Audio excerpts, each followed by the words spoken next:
Eu também, tô vendo Acho O senhor está tudo me bem. ouvindo? Tô vendo e ouvindo. Na semana passada eu só consegui ver o Tiago porque entrou um quarto celular. Mas tudo bem, eu não estou vendo o doutor Hindenburg, mas... acho que tá todo mundo vendo, ó. A Liliana Delfino, minha amorzinho, entrou na live. E ela falou que está vendo todo Boa noite. Boa Tem noite, boa noite. bastante O gente aqui. pessoal está entrando. A gente O está pessoal vendo está da nossa entrando. hoje. Legal, tá, gente? Lá já são 9h30 da noite, não é isso, Fabi? Aqui são 9h32 da noite. Já está escurecendo mais Tá... cedo, mas os 15 dias termina o verão e os dias estão ficando mais curtos aqui, mas tá bom. Bom, eu queria começar agradecendo aqui a Fabi, como sempre, está aqui comigo, e o doutor Hindenburg por ter aceito participar dessa live Hindenburg Brasil.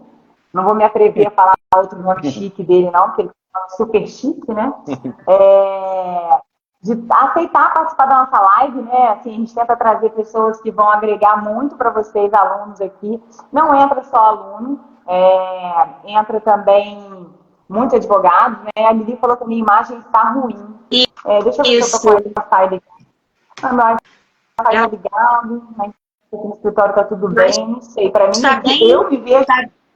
Ju, a sua imagem tá bem turva, tá assim, sem foco.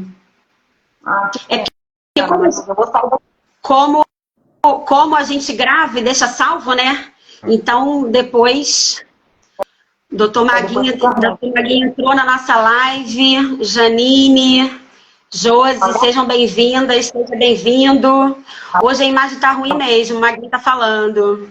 Para mim aqui tá ótima, né? E assim, eu tô num lugar que a internet tá ótima, tá tudo funcionando bem, eu tô com microfone, tô com som, e ai, gente, cada dia é uma coisa, né? Deixa eu só te falar.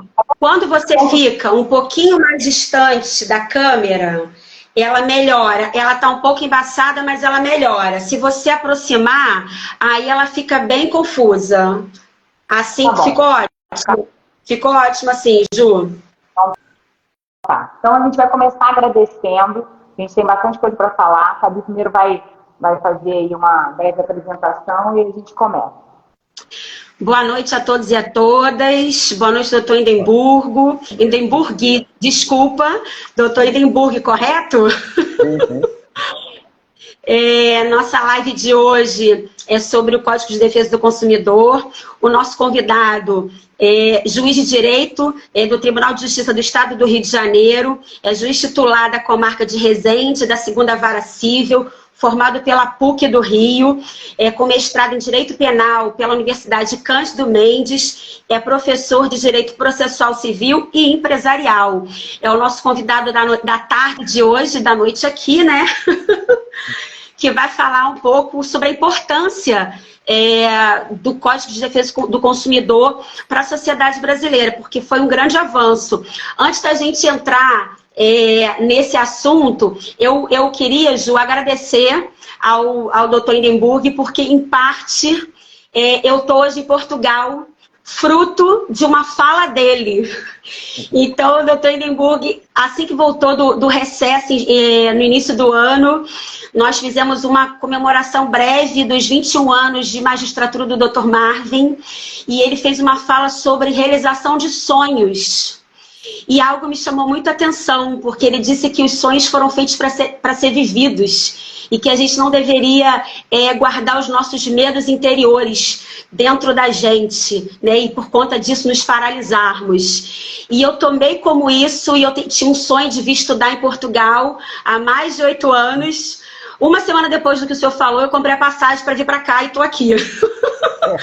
Então, como é importante a gente ter pessoas assim que impulsionam, que são assim lideranças que falam para outras pessoas, sempre de forma positiva. Então, queria agradecer muito a sua presença aqui, que para a gente é muito importante. Muito obrigada por ter aceito o nosso convite e vou deixar a palavra com o senhor. Bem, boa noite para vocês aí em Portugal, boa tarde para quem está aqui no Brasil. Para mim é uma honra, uma satisfação estar com vocês. Pessoas que eu admiro pela conduta profissional, pela conduta pessoal. E eu quero agregar nessa tarde, nessa noite, trazer para vocês um pouco dessa experiência que a gente tem aí por estar 50 anos aqui pisando nesse planeta Terra, né? Vivendo do direito mais ou menos 30 anos, quase 17 anos de magistratura, e a gente acaba tendo algumas vivências que podem agregar e ajudar as pessoas e talvez até motivar realizações, né? Muito legal o que você falou, fiquei muito feliz. A minha aluna já tinha falado, a Thaís, mas Aí, ouvindo assim de você foi muito legal, muito bacana. Isso eu fico muito feliz, né? Porque falei espontaneamente ali numa festa e a gente às vezes não imagina como vai tocar as pessoas, né? E eu estou à disposição verdade. para abordar o assunto que vocês quiserem. Obrigada. Ju, Então, gente, inicialmente, antes das perguntas, gente, quem quiser fazer pergunta, tem um balãozinho com um pontinho de interrogação, pode fazer a perguntinha ali, que é mais fácil para eu ver do que aqui no chat. Inicialmente, falar para a gente, doutor, a importância do CDC, né? Qual a importância de a gente ter um código para tratar da defesa do direito dos consumidores, que hoje está fazendo aí um aniversário, para depois a gente desenvolver esse assunto.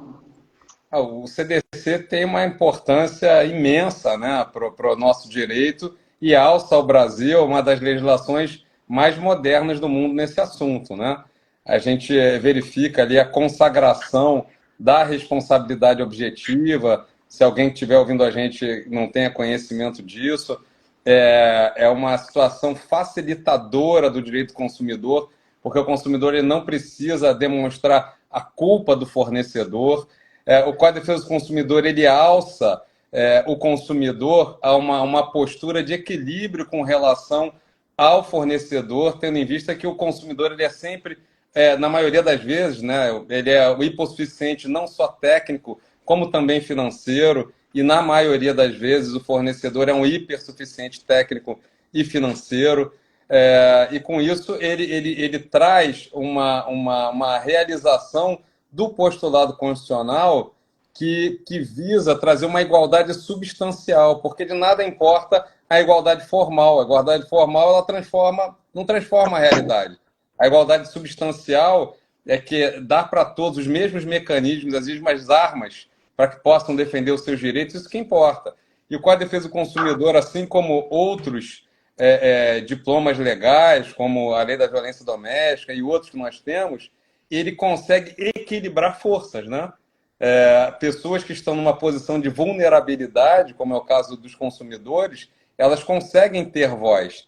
E todo o consumidor, todos que estão nos ouvindo aqui, já tiveram algum problema, em que se sentiram engasgados, né? Se sentiram sem voz, com vontade de falar e com vontade de pedir socorro.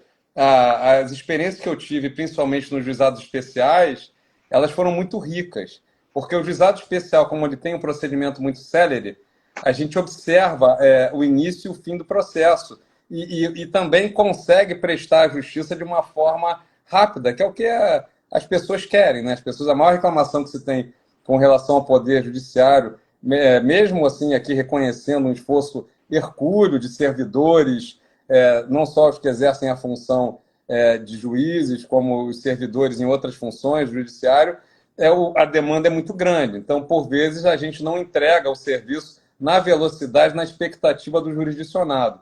Nos juizados especiais cíveis, normalmente essa entrega é feita dentro de um prazo bem razoável. E a gente pode observar ali que muitas vezes a pessoa quer falar, ela quer ser ouvida, ela quer que aquela indignação dela seja observada por alguém. E a gente fica indignado mesmo. Eu, recentemente, como consumidor, tive um problema, fui comprar um notebook, porque o meu precisei doar, e a gente precisa, né? A gente que dá aula, a gente precisa de notebook, né? Para tudo, né? E aí a operadora do cartão de crédito me disse que a compra tinha sido realizada e a empresa do e-commerce me disse que não tinha sido realizado, que a operadora tinha negado. Aí eu liguei para lá, para a fornecedora, né, e disse, olha só, você tem que cancelar essa compra e não me cobrar, porque o cartão de crédito vai me cobrar. Eles, não tem como cancelar, só teria que ter cancelado em 30 minutos. Olha, Eu falei, não é assim.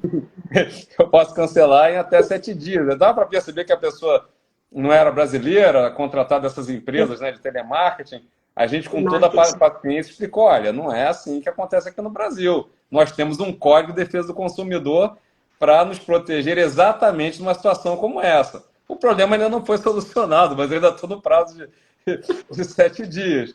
Mas a gente que trabalha com isso, a gente fica indignado. Eu fiquei indignado com a postura daquela fornecedora. Eu falei, nossa, que coisa tão simples, é só cancelar. E eles vão me cobrar e não vão me entregar. Então, assim como a gente que trabalha com isso fica revoltado, seria talvez a palavra mais adequada, imagina a pessoa que não está nesse meio, que não faz parte do dia a dia dela, não entende, né? Por que as coisas são assim? Então, a importância com a defesa do consumidor ela é imensa, ela é extrema. Ela realiza realmente aquele sentimento de pertencimento que o cidadão tem que ter, né? E que, obviamente, nasce, né? Quando a gente adquire a personalidade, depois, mais tarde, quando a gente adquire a cidadania, tudo isso vai gerando aquela sensação de pertencimento a um lugar, né? E é interessante que o meu currículo mudou um pouquinho, tá? É que infelizmente, eu ouvia... A gente se comunicou, eu hoje tive um dia um pouquinho atribulado, não pude mandar ele no tempo certo, mas atualmente eu dou aula de direito internacional, né?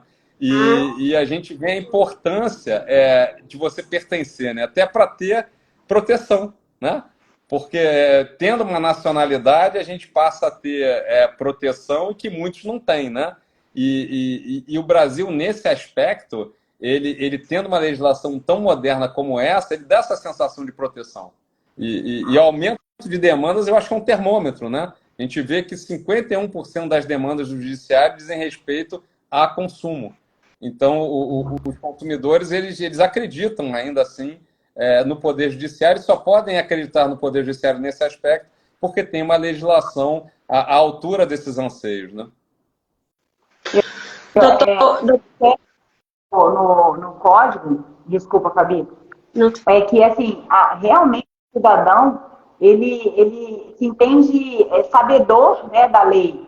Só de saber, porque é um código mais simples, né, não inteiro, mas ele consegue ter uma noção do que está escrito ali, entender, independente de estar estudando, de estar no curso de Direito. Então, ele se sente, assim, poderoso mesmo. Olha, mas lá no Código de Defesa do Consumidor, ele já sabe dos prazos, né? É interessante que é um código que fala mesmo com a população, né? A população ela consegue entender o prazo que ela tem, que ela já consegue entender que às vezes era melhor ela comprar pela internet, porque ela tem um prazo, que se comprar presencialmente ela não tem o mesmo, né? Ela pode desistir. Então, assim, ela já conversa, tanto quando o cliente vem conversar contigo, ele já sabe algumas coisas, né? Ele fala, eu já sei isso, eu já fiz isso, já fiz aquilo outro, eu estou no meu prazo de... Então, assim, é um código que dá poder a essa população, a esse cidadão, de pertença mesmo. Eu sei dos meus direitos, eu não posso ser enganado.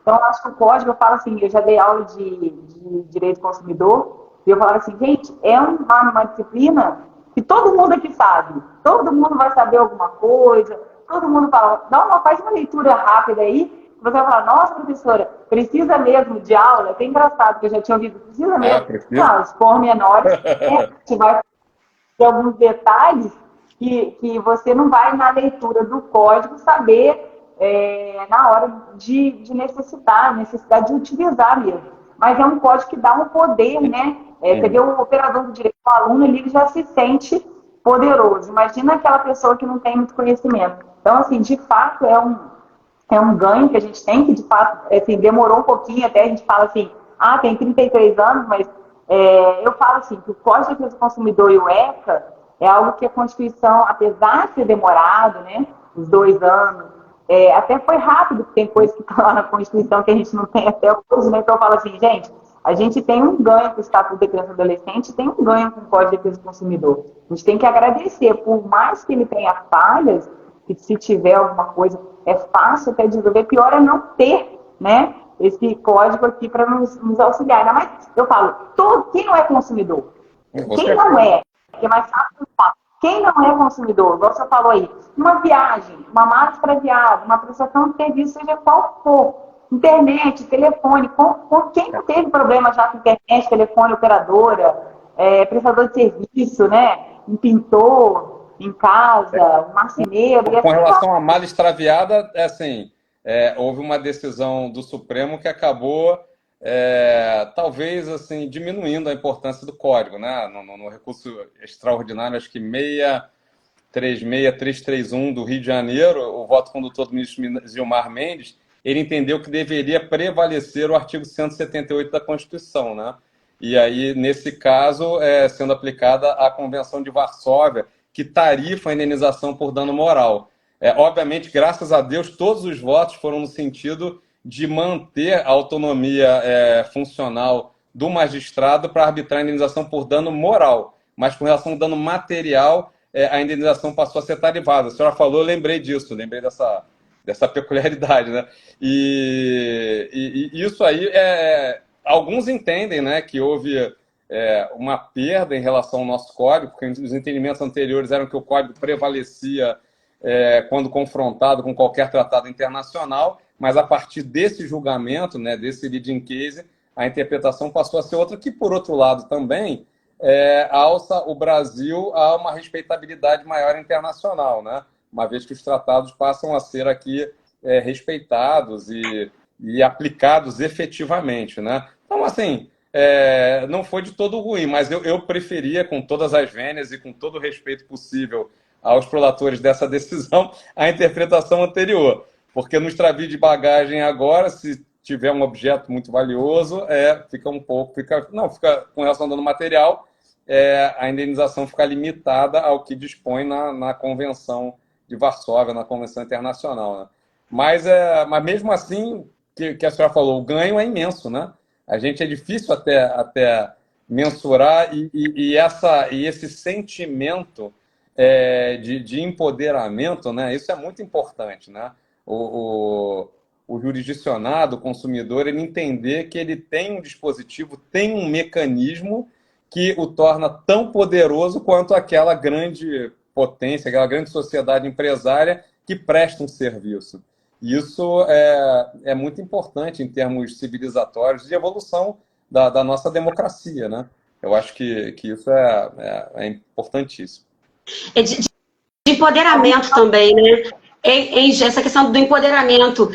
Nós temos leis que são assim, uma das melhores do mundo, né? Como a Jo falou, essa questão do Código, do Código de Defesa do Consumidor, do ECA, a Lei Maria da Penha, né? Que também é uma lei que assim, foi um divisor de águas para a sociedade brasileira e que assim, as pessoas se sentem mais com algo palpável, né? Acreditando que é possível fazer justiça, de fato e de direito.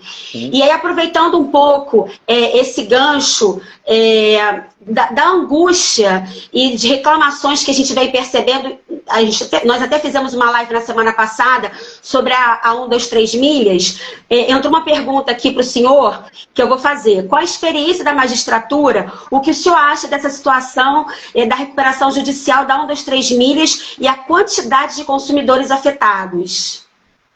Assim, a recuperação judicial, ela é um instituto, né, que surge em 2005, na Lei 11.101, e que trouxe um avanço muito grande, porque o equivalente anterior, que era a concordato, ela não resolvia o problema daquela empresa que estava numa situação, sim, de insolvência, mas que poderia ser aproveitada de alguma forma, e, na verdade, aquela sociedade empresária, né, porque a empresa é a atividade. E a manutenção daquela atividade tem uma utilidade social incrível, né? Continua mantendo postos de emprego, recolhimento de tributos. Então, o Instituto da Recuperação Judicial, eu sou entusiasta desse instituto. Eu acho que ele agregou muito também ao nosso arcabouço jurídico. Mas, lamentavelmente, para se fazer uma divisão assim, adequada do que sobra da sociedade empresária, né? Porque quando se tem a falência, quando a recuperação judicial se transforma em falência, né? Essa divisão ela vai ser feita privilegiando alguns créditos em detrimento de outros.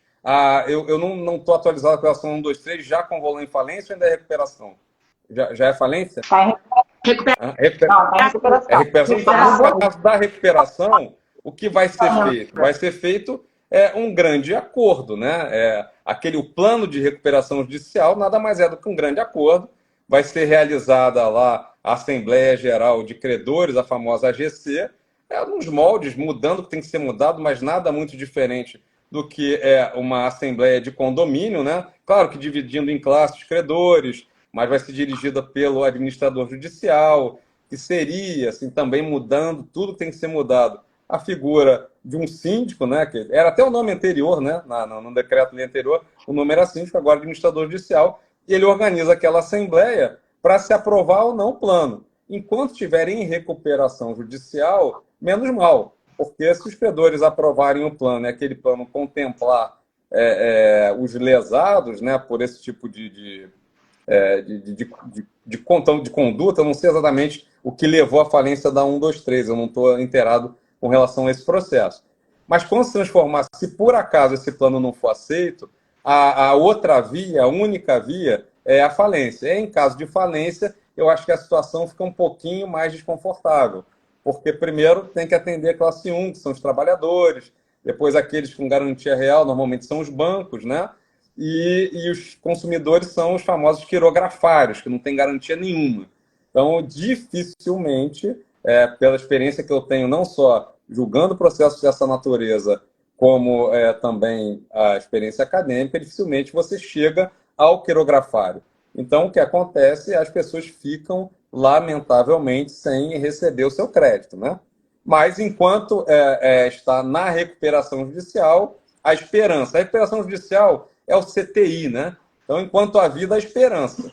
Mas a falência é o falecimento, o desencarne, né? Cada um usando o termo dentro da sua doutrina religiosa. Mas, a partir do momento que existe o desencarne, aí, lamentavelmente, a coisa fica mais difícil. Ainda tem as medicações em doses homeopáticas, ainda tem esperança. Ainda existe alguma esperança. Mas eu não conheço o processo para assim, dar uma informação mais precisa, né? Mas, de uma maneira geral, eu acho o Instituto da Recuperação Judicial excelente. Ele também é um divisor de águas também. Foi alterado agora recentemente, né? Acho que no final de 2021 ou 2022, aí não me recordo exatamente o ano, mas eu acho que a cada vez ele está sendo aperfeiçoado e lamentavelmente, eu aqui ainda não tive nenhuma recuperação exitosa. Eu tive alguns pedidos, tem uma em andamento, mas ainda não terminou, e a outra grande que teve aqui em Resende, infelizmente, conrolou em falência. Espero que nesse caso não aconteça isso, que o plano seja aprovado, seja cumprido e a sociedade empresária saia dessa situação aí de desconforto, né, de inadimplemento, e os consumidores sejam contemplados, né? Esse é o meu desejo, mas não conheço o processo a fundo para lhe dar uma informação mais precisa. Né? Foi requerida semana passada, eles já estão no prazo para apresentar o plano. Agora sim está suspeito. Então ainda vai demorar um pouquinho, vai demorar um pouquinho. Então, falaram que enviaram uma mensagem na caixinha, mas não chegou, tá? Alguém escreveu, enviei uma mensagem, a única que tinha, que era essa que a Fabi fez, e uma que era boa tarde.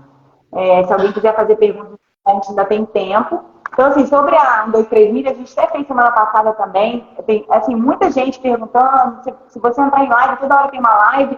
Mas é isso, a recuperação foi aceita agora, eles ainda vão entregar o plano, tem prazo aí para eles ainda, para poder fazer toda essa avaliação. Quem fala na mídia, né, que a mídia está falando muito sobre isso, é de que eles vão pensar no consumidor, até porque parece que eles não têm tantos problemas trabalhistas, né, mas com o banco deve ter. Aí se fala também que, na verdade, a 123 milhas é uma pirâmide, então ainda tem outras questões que estão discutindo, mas assim, é muito consumidor, né, porque tem vendas assim, que eles não vão conseguir cumprir até 2025, né, já tinham vendas realizadas, pessoas pagaram passagens que viajariam em 2024, 2025, né, pelo que eu falo. Então, assim, é um prazo longo que a pessoa já pagou e também não sabe como proceder, que tá... eu entro, não entro, porque, na verdade, a suspensão foi inicialmente até outubro do ano que vem, dos serviços. Então, assim, é uma coisa que ainda tem bastante água para rolar embaixo dessa ponte. Assim, se convolar em falência, que eu não desejo, né? O pensamento, e aqui eu vou falar numa linguagem acessível para quem é da nossa área e para quem não é, a falência é como se fosse uma grande pizza, né? Só que não tem pedaço para todo mundo. Então, quem vai comer primeiro é o classe 1, que é o trabalhista. É ir assim sucessivamente. E, lamentavelmente, essa pizza ela não é capaz de aplacar a fome de todo mundo. E o quirografário consumidor normalmente não come um pedaço dessa pizza. Lamentavelmente, essa é a realidade, né? É a realidade. Na recuperação, você vai fazendo a pizza aos poucos e vai dando pedacinhos. Então, as pessoas elas não se satisfazem, né, normalmente, porque existe um deságio muito grande, né, um alargamento dos prazos para pagamento, a não ser que entre dinheiro novo, né? O que faz uma sociedade empresária sair dessa situação de recuperação é dinheiro novo. Se entrar um dinheiro novo, for capaz, alguma unidade ali autônoma ser desvinculada, ser vendida, algum negócio, ou uma outra empresa adquirir parte uma outra sociedade adquirir parte da empresa, né, que é a atividade propriamente dita, é a empresa, pode ser. Agora, fora isso, lamentavelmente, acho que o cenário ele não é muito favorável, não. Não é pessimismo, entrou uma pergunta aqui. É experiência, né? Faz, Fabi, pode perguntar. Isso. Entrou uma pergunta aqui sobre as cobranças abusivas dos bancos.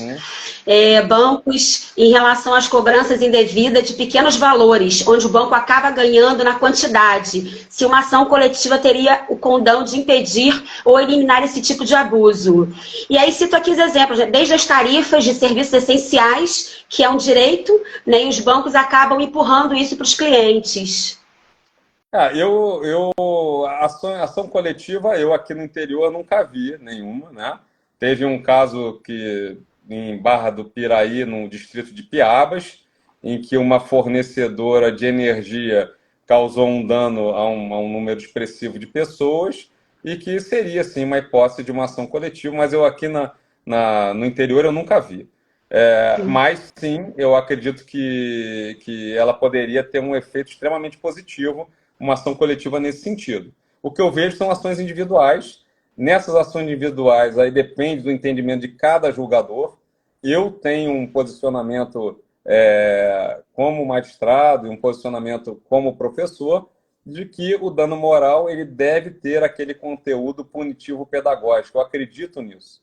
E eu acredito nisso e já vi transformações nesses pequenos grupos sociais das comarcas que eu trabalho em razão desse tipo de postura.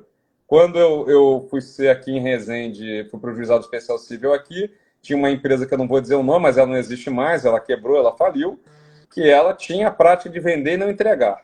E aí as indenizações começaram a ser elevadas, um volume muito grande, ela mudou de postura, começou a entregar, a ponto do gerente novo da empresa e falar comigo, olha, eu sou o novo gerente e esse tipo de problema não vai mais acontecer.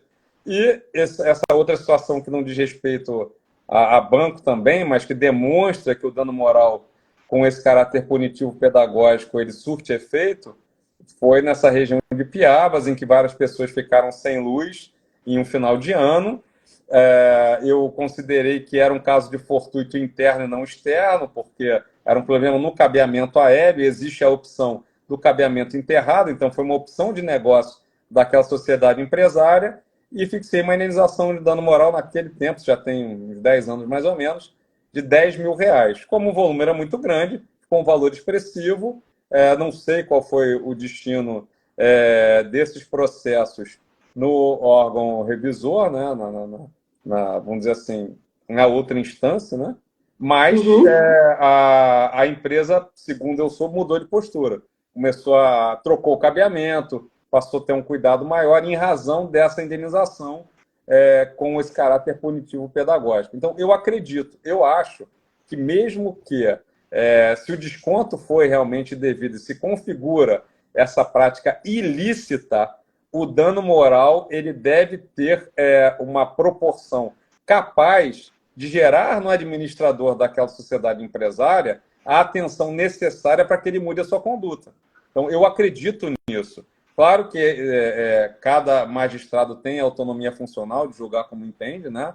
A gente sabe que muitos Sim. não entendem assim e dão um valor de dano moral, às vezes até quase que simbólico, né? Mas eu acho que para solucionar esse tipo de problema nas ações individuais, que são as que eu tenho contato, porque aqui eu nunca observei nenhuma ação coletiva nesse sentido, seria uma postura talvez um pouco mais rigorosa com relação ao dano moral. Um dano moral mais elevado, porque no final de tudo, o que um administrador de uma sociedade empresária ele olha o balanço, não é isso? E se ele começar a observar que aquele balanço não está em conformidade com as expectativas dele, ele vai ver onde está o problema. Indo pesquisar onde está o problema, se ele verificar que as indenizações vêm de uma falha de prestação de serviço, certamente ele vai consertar aquela falha. Agora, se ele não verifica isso, a atenção dele não é despertada. Então, ele não muda esse tipo de postura. Mas esse problema existe, sim, é corriqueiro, é recorrente, assim como outros, né? Assim como outros. Nessas questões aí de e-commerce, então, a gente verifica coisas que a gente não acredita, né? E fora as fraudes, né? Que a gente é vítima a todo momento. Eu acho que a criminalidade agora dessa nossa realidade, dessa modernidade, ela não é mais, talvez, uma criminalidade tão violenta como foi no passado. Mas os danos que ela causa são terríveis. Eu agora tive na minha família, né? A minha mãe, a senhora com a maior boa vontade, me ajuda a pagar lá a faculdade dos netos, foi pagar o boleto da faculdade de um neto e quando foi pagar, o dinheiro foi para uma outra pessoa. Porque na hora que ela imprimiu, já tinha ali um hacker então esse tipo de criminalidade e está todo mundo sofrendo com isso, né? E que também poderia entrar, talvez, uma discussão com relação à segurança dos serviços bancários, né? Porque principalmente os idosos são extremamente vulneráveis, né? E os consumidores, eles não vão... ela nem tinha tentado para isso. Foi eu observando o boleto, eu tenho a mania de ler tudo, né? Ler até as letras miúdas e frases apagadas, eu gosto de ler. E aí eu observei que o destinatário não era a universidade do meu filho, sim uma outra empresa que não tinha nada a ver com aquela relação. Então, eu acho que nesse caso também seria uma situação dos bancos que oferecem esse serviço, e um dos serviços que eles oferecem é a segurança, né? Eles têm que ter algum controle, né? Isso aconteceu comigo. Eu até cheguei a falar semana passada, eu recebi um boleto da Claro para pagar, eu saí do Brasil em março, paguei o último resquíciozinho que tinha em maio, se eu não me engano. Quando foi agora, em agosto, eu recebi um boleto da Claro, da conta inteira.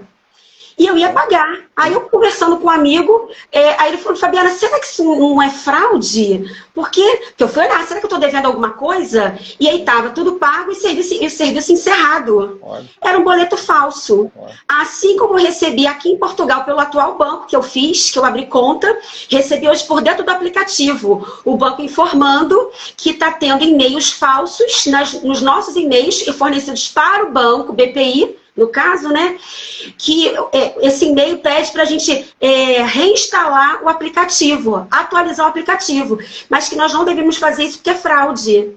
Quem que conseguiu? Quem consegue esse banco de dados nosso? Então, é isso, fica... Contabilizar. Antes da gente terminar, tem uma pergunta boa aqui.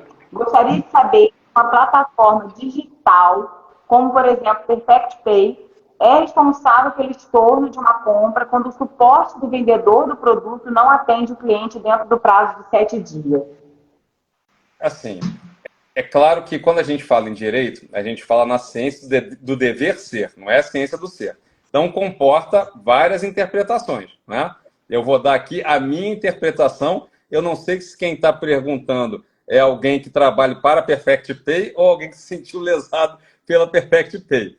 Em tese, eu acho que qualquer um que participe dessa cadeia de negócio e que tenha algum tipo de vantagem ou ofereça algum tipo de serviço, ele está se responsabilizando por aquela entrega, porque é a questão da segurança, né? Você utiliza um serviço bancário buscando segurança. Você acredita que dentro daquele ambiente a sua relação jurídica está segura. Por isso você vai para aquele ambiente, não é? Por isso que a maioria das pessoas prefere pagar com débito, com cartão ou através de e-mail eletrônico do que com dinheiro, porque o dinheiro é mais fácil de ser retirado, te expõe a uma série de situações que, além da comodidade, obviamente, é que você não estaria exposto com esse tipo de troca de valores. Então, o meu posicionamento como professor, respeitando quem pensa de forma contrária, é que se ele participou, se ele deu aquela sensação de segurança para o consumidor, obviamente ele vai responder também, porque está dentro dessa cadeia de consumo, na minha opinião. Bom, a gente já passou das 6, então queria agradecer, doutor, por ter participado conosco num tema tão rico, agradecer todos os alunos que entraram, todos os colegas advogados, entrou bastante advogado, já tinha falado o nome de alguns, entrou o doutor Renato Amirá, então assim, entrou colegas que entram sempre, e alguns que eu não vejo sempre aqui, mas queria agradecer a presença de todos os colegas, todos os alunos, todas as pessoas que de alguma maneira têm um vínculo conosco, e o doutor por ter participado aqui com a gente, respondendo as perguntas, sempre tem bastante pergunta, vamos marcar também alguma coisa presencial na faculdade. Oi, Fabi. Não, então, o professor Felipe entrou, o professor Alexandre Catarina entrou, muitos comentários, por exemplo, da Dani Lemos, dizendo que é fã do doutor, mestre, tanto no profissional como no taekwondo, se eu não me engano, ou não, no jiu-jitsu, eu não sei se eu anotei certo aqui, mas ela falou que é fã assim, o Igor também falou que você é um excelente mestre. Então, assim, vários comentários parabenizando a live, agradecendo a sua presença, parabenizando o senhor. Foi uma live muito bacana. Desculpa, Ju, ter te interrompido. Parece. Tem muitos comentários, a gente não consegue ver muito rápido, né? Eu vou olhando aqui, ó, tem vários, adorei, excelente, muito obrigada. Então, assim, a gente queria agradecer. A gente tenta trazer na live pessoas da nossa área mesmo, advogado, juiz, promotor, todos nós somos importantes nesse ciclo, né, do direito. Então, vão ouvir opiniões de diversos lugares. Então, foi muito bom contar com a sua presença aqui na nossa live, saber que temos essa parceria sempre aí, sempre está fazendo alguma coisa com a gente na faculdade. Então, eu queria muito agradecer. Eu agradeço vocês a oportunidade, né? E é isso, nós somos interdependentes, né? A gente, um existe porque o outro existe, né? E essa é a beleza aqui de compartilhar com vocês essa existência. Então, agradeço, muito boa sorte para você em Portugal. Obrigada. Achei muito, muito bacana a sua fala inicial, fiquei feliz mesmo. E a gente está sempre à disposição.